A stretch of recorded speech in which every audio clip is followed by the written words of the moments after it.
افضل الجہاد کلمۃ حق عند السلطان الجائر. حضور پاک صلی اللہ علیہ وسلم ارشاد فرماتے ہیں سب سے افضل جہاد. لفظ سنتے ہی لوگ جو ہے آج وابلہ مچا دیتے ہیں. مولانا جہاد کا لفظ استعمال کر رہے ہیں. یہ مقدس لفظ ہے, پوتر لفظ ہے. اگر یہ لفظ حضور کی سیرت سے ہٹا دیا جائے گا تو آدھی سیرت ختم ہو جائے گی. ہم بیان کرتے رہیں گے, تمہارے پھیلائے ہوئے پروپیگنڈے کی وجہ سے اصلی لفظوں سے ہم کنارہ کشی نہیں کر سکتے. حضور پاک صلی اللہ تعالی علیہ وسلم فرماتے ہیں افضل جہاد ظالم بادشاہ کے سامنے حق بات کہنا, افضل جہاد. اور یہ علماء کی سب سے پہلی صفت ہے. علماء ذوی احترام جب تک اس صفت سے متصف ہوتے ہیں اللہ تبارک و تعالی ان کی زبانوں میں اثر رکھتا ہے اور ان کے کاموں میں برکت دیتا ہے. لیکن امام غزالی رحمۃ اللہ تعالی علیہ کا قول ہے, آپ فرماتے وہ عالم جو حق بیانی سے اعراض کر لیا, مالداروں کی دیکھ کر ان کے حساب سے فتوے دینے لگا, ان سے کچھ مال لے کر ان کے من کی بات کہنے لگا, امام غزالی فرماتے ہیں وہ اس مکھی سے زیادہ غلیظ ہے جو پخانے پہ بیٹھتی ہے. یہ امام غزالی رحمۃ اللہ تعالی علیہ کا فرمان ہے. اس لیے کہ وہ صرف اور صرف مال کی وجہ سے اللہ کی دی ہوئی نعمت کے ساتھ خیانت کر رہا ہے. عزیزان گرامی وقار, اللہ کے نبی صلی اللہ تعالی علیہ وسلم کی شریعت طاہرہ کے لیے علماء ان کے ساتھ جو مصائب آئیں گے وہ حق گوئی پر آتے رہے, ابتلا اور آزمائش کا دور ہوتا رہے. سیدنا امام احمد بن حنبل رضی اللہ تعالی عنہ جن کو 5 لاکھ حدیثیں یاد تھیں, 5 لاکھ حدیثیں یاد تھیں, لیکن وقت کے ظالم خلیفہ نے ایک بار 3 بار آپ کی پیٹھ پر کوڑے مارے. ایک بار کے کوڑے نہیں ہیں, 100 کوڑے لگ جاتے تھے. پیٹھ کی ہڈی آپ کی جھک گئی تھی. ایک ایسی بات میں آپ کو بتاؤں, اس زمانے میں بھی نہ علم کی طلب کرنے والے کم ہو گئے اور نہ علماء حق بیان کرنے سے گریز کرنے لگے. آج کا یہ دور ایسا آ گیا کہ سب کو مصلحتوں کے دروازے پر چھپنا پڑ رہا ہے. آج دارالعلوم نوری کے اتنے طلباء کو دیکھ کر تھوڑا احساس ہے ہمیں کہ چلو یہاں سے کچھ تو نکلتے ہیں, ورنہ عام مسلمانوں کا رواج ہے کوئی اپنا بچہ دارالعلوم میں نہیں بھیجنا چاہتا. کیوں بناؤں میں مولانا, کیوں بناؤں میں حافظ قرآن, کیونکہ حالات بہت خراب ہیں. علماء کے ساتھ کیا ہو رہا ہے یہ دیکھ کر کے تم گھبرا گئے تو یہ بزدلوں کی جماعت کہلائے گی میرے سے. ایک وقت ایسا تھا, امام احمد بن حنبل کا دور ہے, ایک بہت بڑے عالم کی بات میں بتا رہا ہوں, بقی بن مخلد, یہ اندلس کے رہنے والے ہیں جو آج کا اسپین ہے, یورپ. اندلس میں کئی جگہ علماء سے علم حاصل کیا اور جب پیاس نہیں بجھی تو بغداد کا سفر کیا. جانتے ہو بغداد یورپ سے کئی ہزار کلومیٹر دور ہے اور پیدل سفر کیا, کئی مہینوں کا سفر کیا. جب بغداد پہنچے تو اس وقت لوگوں سے پوچھا کہ امام احمد بن حنبل کہاں ہیں, تو لوگوں نے بتایا امام احمد بن حنبل پر پابندی لگائی گئی ہے, پولیس کا پہرا لگا رہتا ہے. سارے لوگ ان سے مل نہیں سکتے, کوئی بھی جا نہیں سکتا. وقت کے خلیفہ نے امام احمد بن حنبل پر پابندی لگائی ہے کہ وہ بیان نہیں کر سکتے, کسی سے حدیث نہیں بول سکتے اور کوئی ان سے پڑھنے کے لیے آ نہیں سکتا. کس جرم میں؟ حق بیانی. امام احمد بن حنبل اپنے دور کے وہ عظیم فقیہ, وہ عظیم محدث جنہوں نے وقت کے طاقتوں کی پرواہ نہیں کی, حق بیان کرتے رہے. اور اس کی پاداش میں ہوا کیا؟ پابندی لگائی گئی, جیل بھیجا گیا, کوڑے مارے گئے. اور بقی بن مخلد کہتے ہیں میں ہزاروں کلومیٹر دور کا پیدل سفر کر کے آیا علم حاصل کرنے کے لیے امام احمد بن حنبل کے پاس, لیکن بغداد پہنچا تو میرے ارمانوں کا خون ہو گیا. اتنے زمانے سے چل رہا ہوں. یہاں تو بچے صبح سے شام تک کا سفر نہیں کرتے علم حاصل کرنے کے لیے, انہوں نے مہینوں کا سفر کیا تھا. اور جب پہنچے تو سنا کہ امام احمد بن حنبل پر پابندی لگائی گئی. یہ بیان نہیں کر سکتے، یہ سارے حالات لا سکتے ہیں۔ علماء آج سوچ رہے ہوں، میں سب سے آپ سے کہتا ہوں اللہ وہ دن نہ لائے، لیکن ظالم اس طاق میں بھی بیٹھے ہیں کہ ہماری مسجدوں کی آوازیں بند ہو جائیں، ممبروں سے نکلنے والی آزادی کی آواز ختم ہو جائے، اذانوں پر پابندی ہو، یہ ساری چیزیں لائی گئی۔ لیکن یہ دور پہلے بھی آ چکے۔ بقی بن مخلد اس وقت بغداد کے علماء سے پوچھنے لگے کوئی اور بڑے محدث ہیں یہاں پر؟ لوگوں نے کہا آپ فلاں مسجد میں جائیے، شیخ حدیث بیان کرتے ہیں۔ وہ جا کے دیکھا بہت بڑے شیخ حدیث بیان کر رہے تھے، کچھ حدیثوں کو ضعیف کچھ حدیثوں کو صحیح قرار دے رہے تھے۔ بقی بن مخلد نے پوچھا یہ کون ہے؟ کہا یحییٰ بن معین، بڑے محدث تھے۔ علماء کو بھی اب یہاں پر جو فارغین علماء ہیں ان کے سلسلے میں بھی میں عرض کروں گا، باقی یہاں مجھ سے سارے بڑے علماء بیٹھے ہوئے ہیں۔ ہوتا کیا ہے، ایک عالم کے ساتھ اگر مصیبت پیش آئے تو دوسرے علماء کو کیا کرنا چاہیے؟ پیچھے بیٹھ کر کے یہ دیکھیں کہ بہت بولتا تھا اندر چلا گیا نا، اب دیکھو اس کا تماشا کیا ہوگا، یہی کریں گے۔ کسی کی گرفتاری کا مذاق اڑائیں۔ یحییٰ بن معین بہت بڑے محدث تھے، ان کو آزادی تھی بیان کرنے کی، بیان کر رہے تھے۔ اور بقی بن مخلد بہت بڑے عالم ہیں، وہ حدیث سننے کے لیے آئے، جا کر کے یحییٰ بن معین کے پاس کھڑے ہو، حدیثیں سنا اور اس کے بعد ان سے کچھ سوالات کیے، اور اتنے سوالات کر رہے تھے کہ لوگ پریشان ہو گئے۔ پھر آخر میں انہوں نے کان میں جا کر کے پوچھا یحییٰ بن معین سے کیا آپ امام احمد بن حنبل کے بارے میں کیا کہتے ہیں؟ ڈرا ہوا ماحول تھا بغداد کا، امام احمد بن حنبل پر پولیس لگی ہوئی ہے، علماء ڈرے ہوئے۔ ایسے میں بقی بن مخلد آ کر کے یحییٰ بن معین سے پوچھتے ہیں کان میں امام احمد بن حنبل کے بارے میں کیا کہتے ہو آپ؟ نے چلال میں کہا سامنے آؤ، بلند آواز سے پوچھو، کان میں نہیں میدان میں پوچھو۔ انہوں نے کہا کہ ڈر نہیں ہے، پابندی لگی ہوئی ہے خلیفہ کی۔ یحییٰ بن معین اپنی کرسی سے کھڑے ہو گئے اور کہا تم کیا سمجھتے ہو ایسے حالات میں ہم امام احمد بن حنبل کی برائی کریں گے؟ قسم خدا کی آج کے ہوئے زمین کے سارے علماء میں وہ سب سے افضل ہے، وہ سب سے افضل ہے۔ ایک عالم گرفتار ہے، ایک عالم پر پابندی ہے۔ یحییٰ بن معین نے حق گوئی کا حق ادا کر دیا تھا۔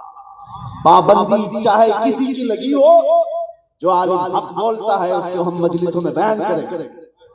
میرے عزیزو آپ اس کے بعد سنی، مجھے پتا ہے جگہ نہیں ہے، کسی کو کوئی مت بٹھائے، جتنی دیر کھڑے ہیں خاموشی سے کھڑے رہے، جہاں کھڑے آواز تو آئی جائے گی، نظر نہ آئے۔ بقی بن مخلد نے جب یہ دیکھا بغداد کا یہ ماحول ہے، یحییٰ بن معین تعریف کر رہے امام احمد بن حنبل، کہا ان سے ملنے کا کوئی راستہ مل جائے گا؟ کہا کہ ٹھیک ہے آپ کو ملنے کا راستہ مل جائے گا، فلاں جگہ پر ان کا گھر ہے، آس پاس پہرے داری زیادہ ہے، بہت پہرا لگا ہوا۔ بقی بن مخلد سارے پہرے کو توڑ کر کے چلے آئے۔ کیسے آئے؟ ایک فقیر کا بھیس ڈال مانگنے کے، بھکاری کا بھیس ڈال کر کے آئے، دروازہ کھٹکھٹایا امام احمد بن حنبل کے گھر کا، دروازہ آپ نے کھولا تو سیدھے ان سے کہا امام احمد بن حنبل آپ منع مت کرنا، میں ہزاروں کلومیٹر دور سے سفر کر کے آیا ہوں۔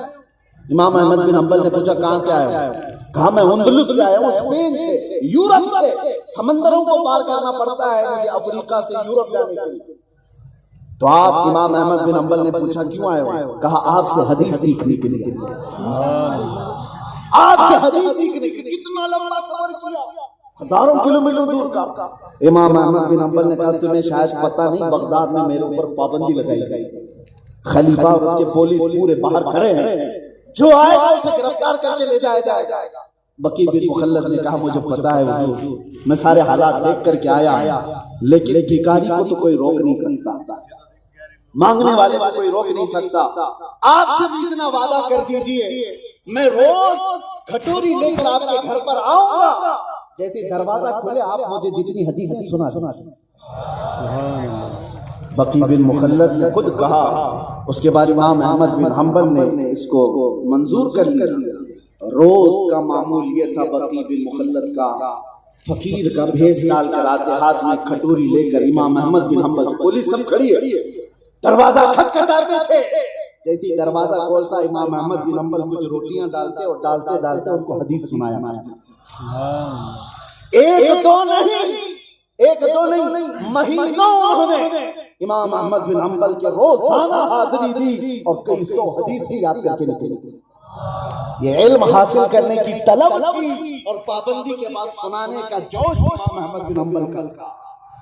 عزیزان گرامی وقار، میں سارے علماء سے یہ نہیں کہتا کہ سارے علماء کسی ایسے مرض میں مبتلا نہیں، الحمدللہ حق کو علماء موجود ہیں، تبھی تو برساتیں ہو رہی موجود ہیں الحمدللہ۔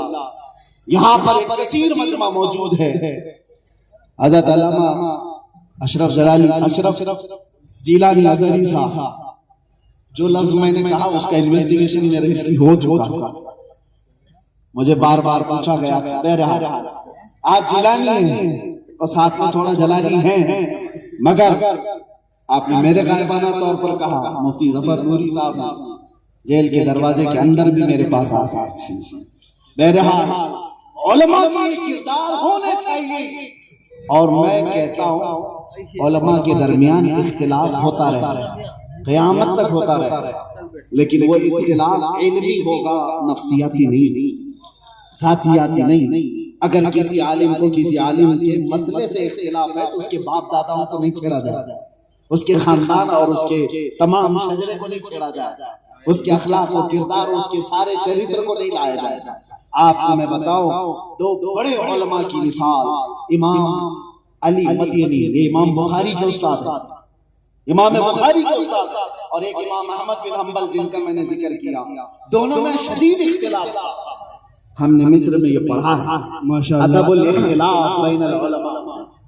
مفتی منظر ناز صاحب قبلہ کا بیٹا ہے، اس کا نام ارسل۔ دو بڑے علماء کا اختلاف میں عرض کر رہا تھا۔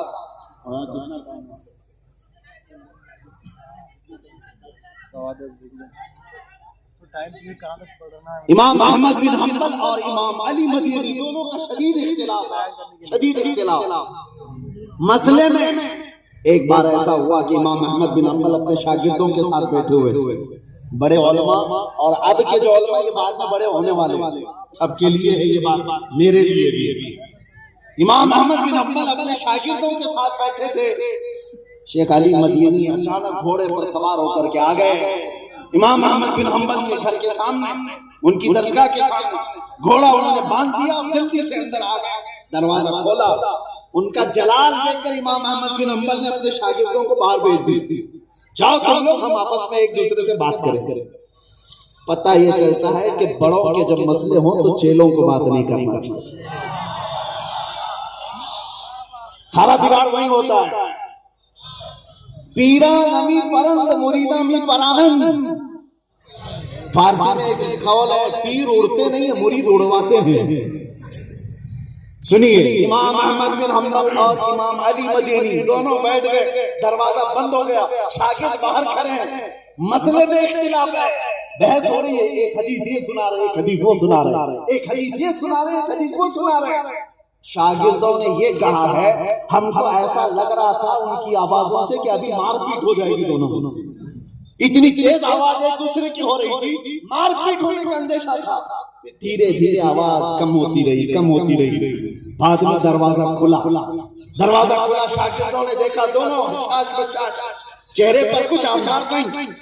شیخ علی مدینی نکلے گھوڑے کے پاس، توجہ چاہتا ہوں جو بتانا چاہ رہا ہوں، شیخ علی مدینی جیسے گھوڑے پر گئے، امام احمد بن حنبل پیچھے سے آئے، وہ جیسے گھوڑے پر چڑھنے لگے تو اپنے دونوں ہاتھ ان کے پیروں کے نیچے رکھے۔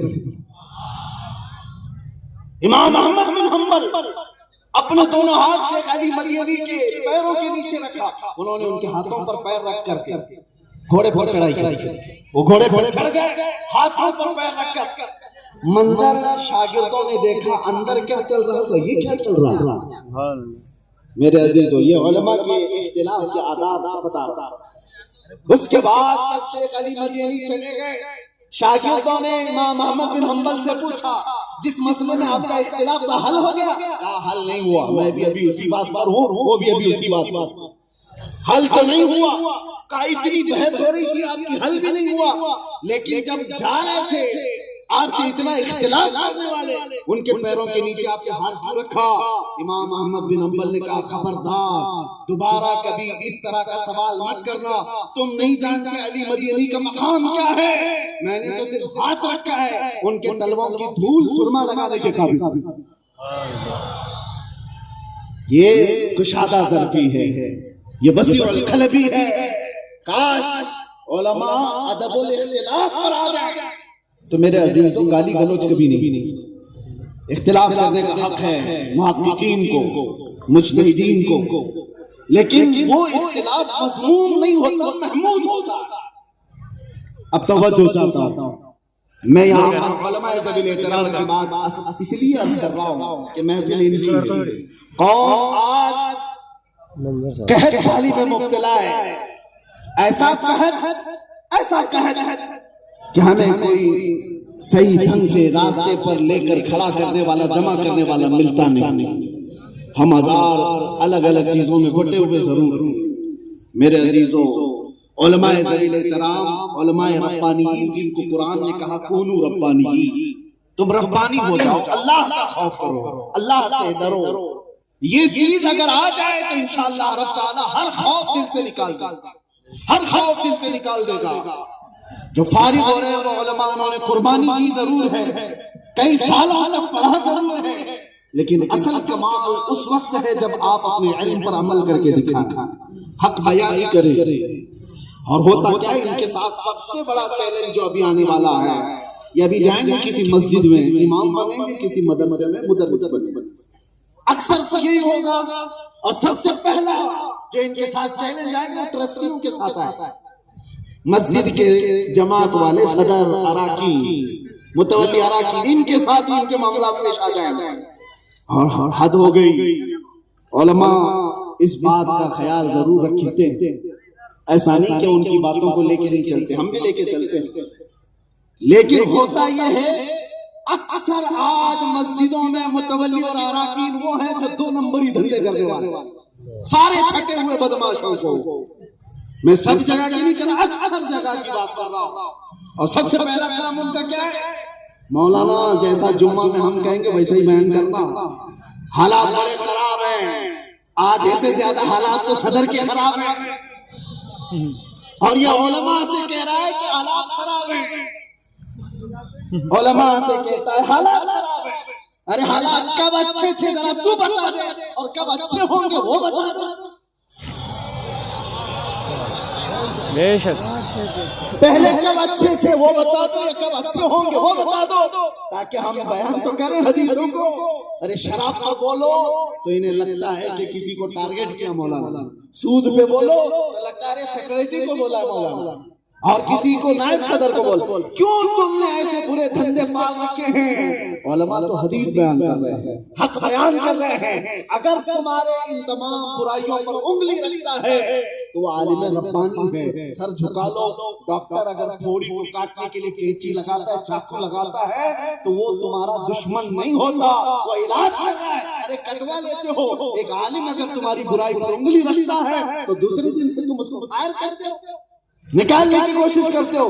علماء کو میں بار بار اکثر یہ عرض کرتا ہوں، ان تمام جاہل اراکین کی کیا اوقات، حق بولنے پر اگر مسجد سے برطرفی ہوتی ہے، دیکھو ان کی نوکری اللہ رزاق حقیقی ہے، وہ ایک دروازہ بند کرے گا، میرا مولا 70 دروازے کھول دے گا۔ سبحان اللہ، سبحان اللہ۔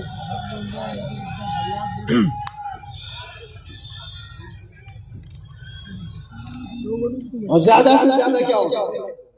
میں آپ کو بتا رہا ہوں ساؤتھ انڈیا کی بات، ابھی چند مہینوں پہلے ایک امام کو اس کے گھر سے کپڑے نوچ کے نکالے، امامت سے بھی نکالا، کپڑے اتار کر کے بتایا۔ کس وجہ سے؟